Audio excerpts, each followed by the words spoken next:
And welcome to this video. In this video, we're going to show you a great little tool called Autoruns. It was developed by a former company called SysInternals, which has been since bought out by Microsoft. But this person here was a key developer to a lot of these programs, including Autoruns.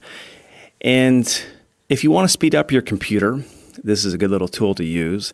If you're annoyed by all those programs that start, you don't know how they got in there, this is a great program to use, because what it does is gives you a snapshot of the registry, and a lot of things is happening behind the scenes, including a lot of the programs that start at runtime while the computer starts or while you log in.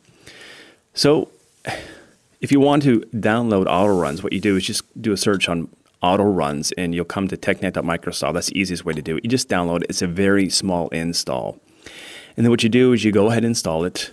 And you're going to have a couple, this is all there is. You have a couple options here. You can use a command line option, or you can just use the non-command line option, which I've done here. And I've already double-clicked on it and ran it. And as you can see, by the way, it's a very tiny little program, but it packs a powerful punch.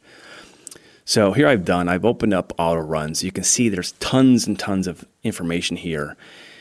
And what's really cool is it's actually showing you a snapshot of your registry here. So typically what I do is I go into the registry by going to start and then of course going here and typing in regedit. But this is a much easier way to do it, a less riskier way, so you don't actually screw up your registry on your Windows box here. Of course I am still using Windows XP like many of us.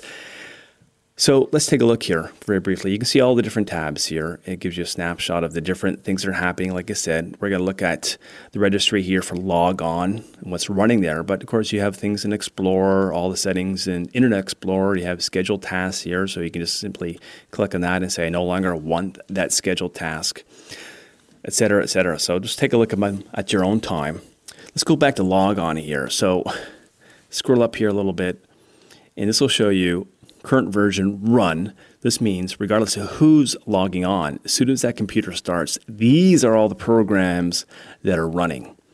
And a lot of these are going to have legitimate use, but then again, a lot of them are not going to be required when your computer starts up. You know, there's a lot of poor software designers out there, and what they'll do is start the programs behind the scenes so that when you actually launch them, they'll launch much faster. Now, I would argue this is a really poor design.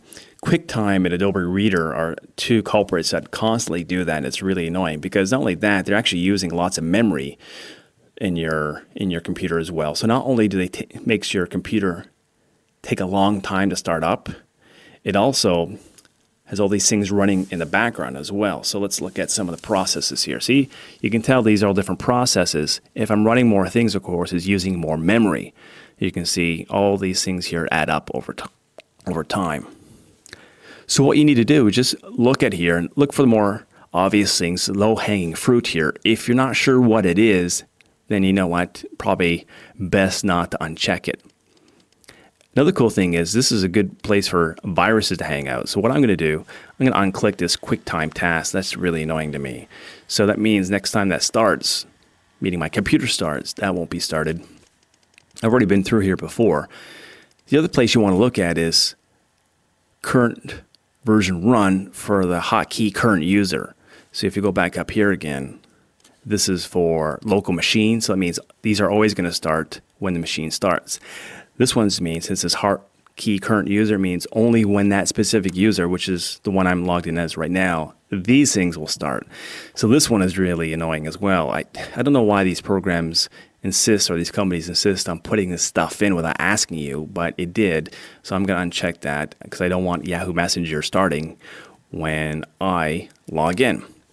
So once again, this is a great way to make your computer faster and start up, and also limit the amount of memory your computer is using. So my last word I would say is use it with caution, because if you don't know what it's for, then don't uncheck it until you do additional research.